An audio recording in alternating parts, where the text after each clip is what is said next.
आज रोज वહેલી સવારે દેશમાં શોક સર્જાયો। ખૂબ જ દુઃખના ઘટના સામે આવી। પ્રધાનમંત્રી નરેન્દ્રભાઈ મોદીના માતા હીરાબાનું નિધન।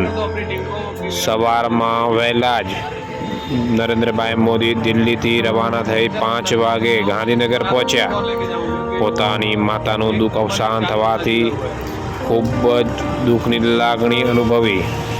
आप જોઈ રહ્યા છો લાઈવમાં પ્રધાનમંત્રી નરેન્દ્રભાઈ મોદી પોતાની માતાજીની નમી ખાવા ઉપર લઈને અંતિમ યાત્રા તરફ આગળ વધી રહ્યા છે। મિત્રો, દેશની અંદર ખૂબ જ દુઃખની લાગણી પસરી રહી છે। દેશ વિદેશમાં આજે પ્રધાનમંત્રી માતાનું દુઃખ જ અવસાન થવાથી ખૂબ જ દુઃખ અનુભવી રહ્યા છે। પોતાના પરિવાર સાથે ચાલીને અત્યારે પ્રધાનમંત્રી શમશાન ઘાટ તરફ આગળ વધી રહ્યા છે। સામાન્ય પરિવારમાં રહેતા હીરાબાનું આજે દુઃખ અવસાન થવાથી ગાંધીનગર સહિત પૂરા ભારતમાં દેશમાં શોક સર્જાયો।